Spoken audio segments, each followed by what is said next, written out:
Hello Piano Land. Today I'm on the way to Corpus Christi to do a double piano tuning and prep. There's been some complaints about these pianos, and while the pianists would like to say something more about the instruments themselves, which, you know, almost every instrument I come to has some way that can be improved for a pianist's liking, but the issue here is that the building that they're in, the air goes on and off every day, on, off, on, off.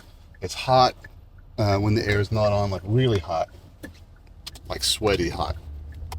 And the pianos just suffer, you know. The tuning pins can be tight on one, loose on the other one. These pianos both live there. The actions end up getting really sluggish, so the pianists struggle with repeats and repeating notes and things like that. So the call today was obviously tune, but on one instrument the tone in the top is too bright, on the other instrument the tone in the top is too dark. The action feels sluggish on one, it feels out of control on the other.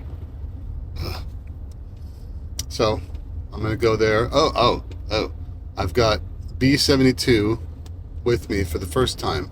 I put a batch together, gosh, 2 months ago when I first got some of the B72 pellets, and I've never been able to use it.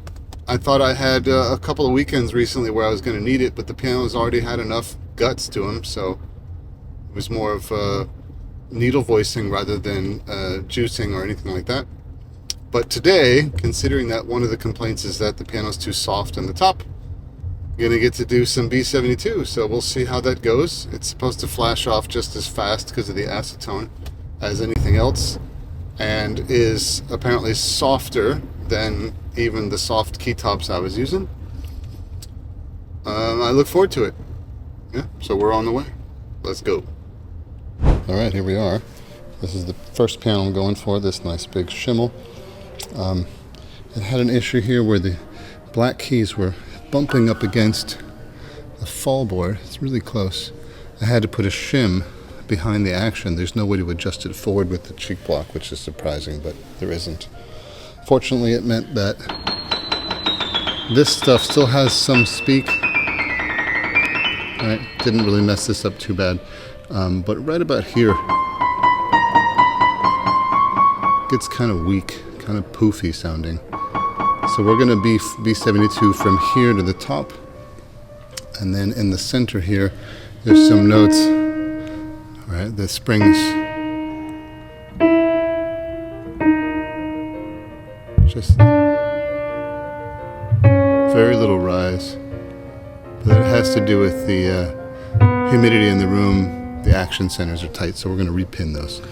Alright, so we're looking at these, like this one. I've got the usual tools. I've got a hygrometer here, so we can at least get a sense of what the humidity is. It's 80 degrees in here and 64%. Not good.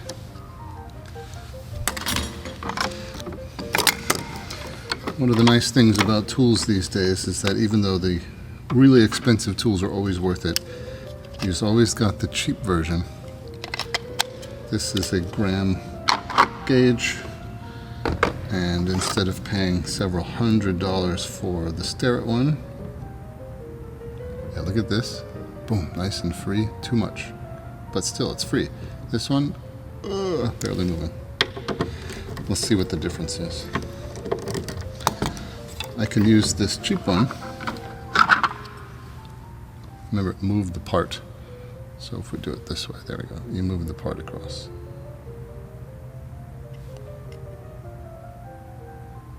At one point, this already made it up to 8 grams.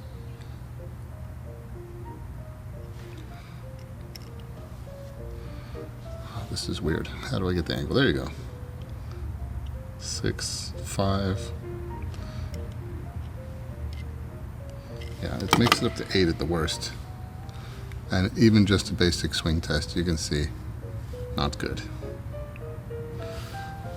By contrast, if we look at the neighbor,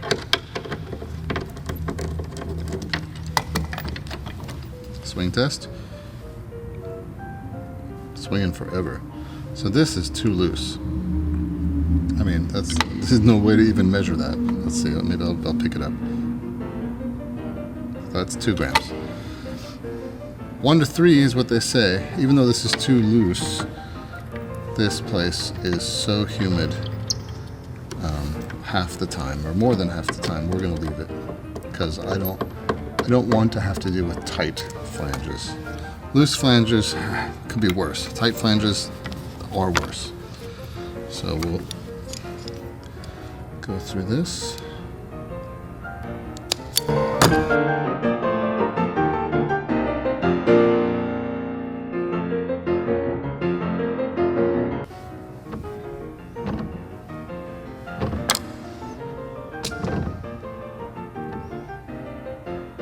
That one doesn't work so well. That one doesn't work so well. This one.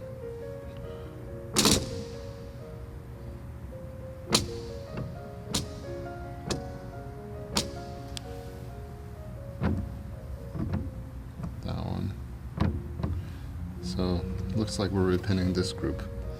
So let's do a time lapse of that.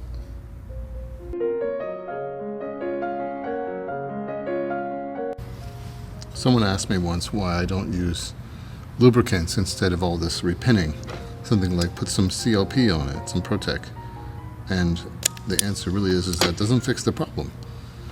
If there's too much felt in here that's squishing the pen, lubricant will make it work temporarily, but it's still squishing the pen. So we ream felt away, like this, or with a rat tail file, whatever you prefer. So that the amount of felt that's in there is not too thick.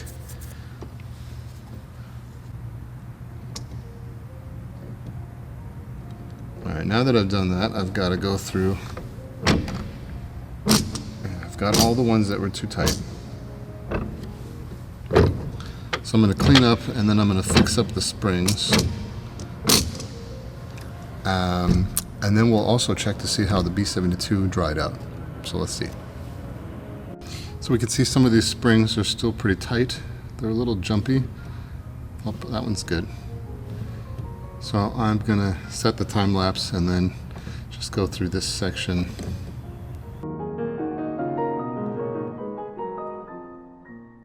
As you can see, I have a whole nother set of bushings that are too tight. These down here, some in the upper treble. I'm not gonna torture you with another time lapse, but I'll take care of these, deal with the springs, and then the next thing we'll see would be the B72. Alright, just like in previous videos, you have your paper towel. This time, B72, which is clear, makes it a bit more difficult to know how strong it is, but I've got a hydrostat? I don't remember. But something for understanding the density of a solution.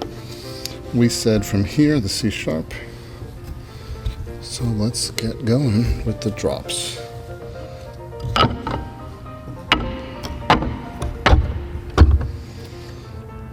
We're just going to do one drop at the end of each string groove. Get your flow going first before you start. There we go, that's good.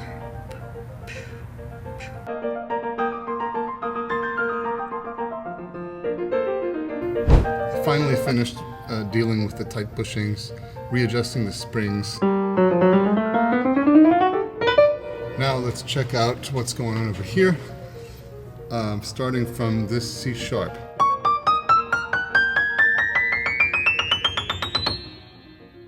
Not bad.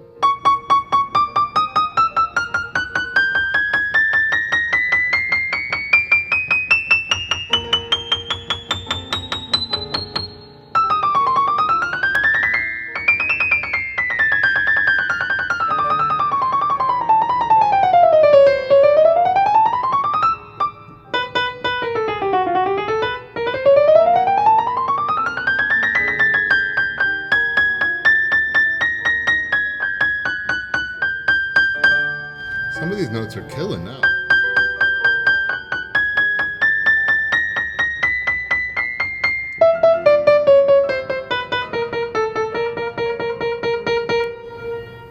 I think I'm going gonna do more. Maybe like a lot more.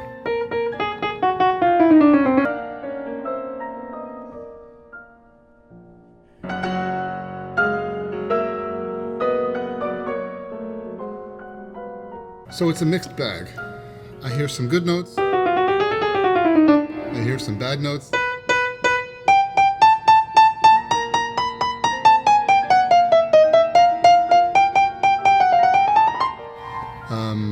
I hear some stuff that didn't do much.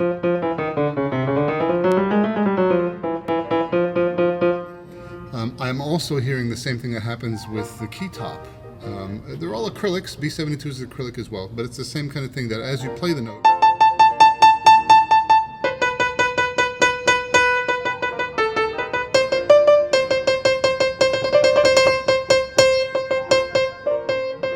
as you play it, the stuff that's in there starts to break up.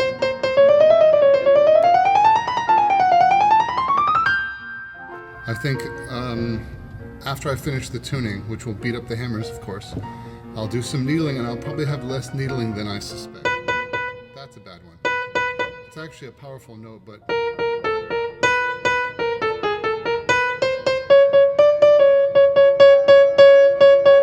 it's a mixed bag. It really is. Like I said, it's poofy, and then not poofy. I'm playing it with just the pinky.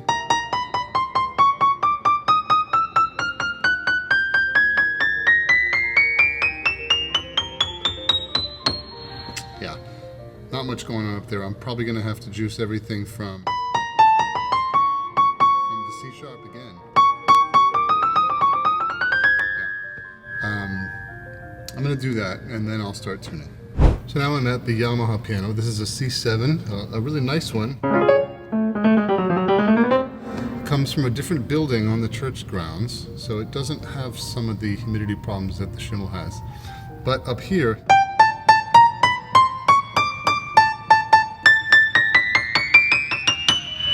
it's just really killing. That was the complaint, that this treble up here is just too much.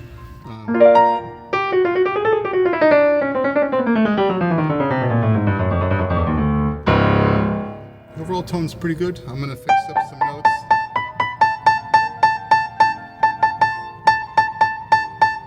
You know, there might be different reasons. Check the touch. Regulation seems pretty good. And of course I have to tune them both still, so let's get to it. So I've got my 10mm dip block, and I just want to see where we're at. It's pretty deep. Sometimes this can be because of the punchings, but this is a Yamaha piano,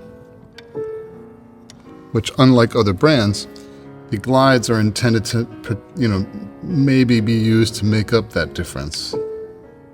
So I'm going to check the glides to see if I can maybe lower the center rail, balance rail, just a little bit using the glides, screwing the glides up so that the keys go down just slightly so I can get back to 10mm. But before I do that, you've got to check your aftertouch. And all right, it does have a healthy amount of aftertouch, which means, and the hammers are not particularly high, which means that I can probably get away with lowering this. So let's do that.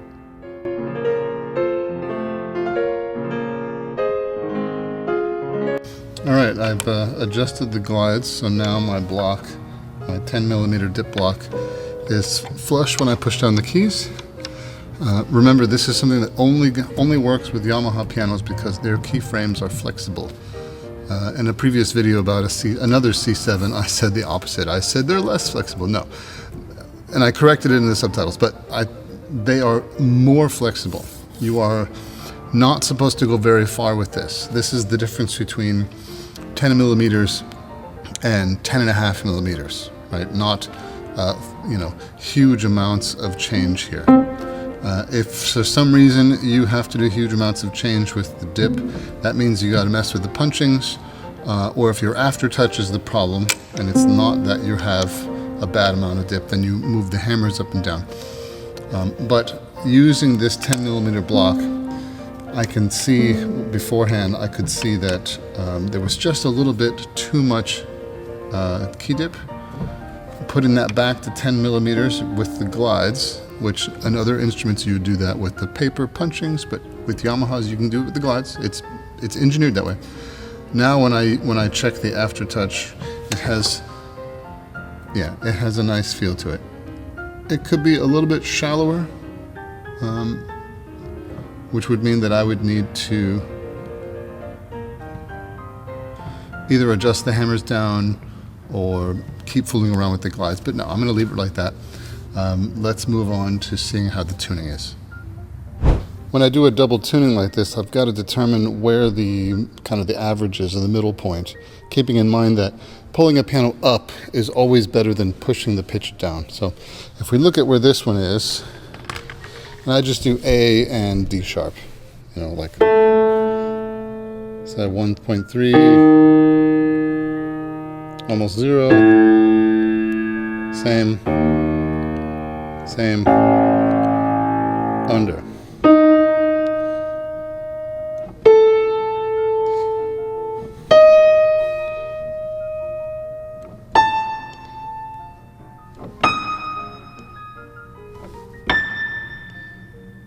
So I'm roughly anywhere from 1.5 cents to 1 cent. If we come over to the Yamaha, and I already know what this is because I checked it a second ago, but you're going to see this is not good.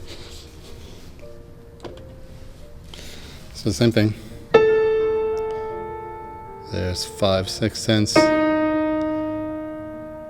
4.5, 5, 6, 10 or 11,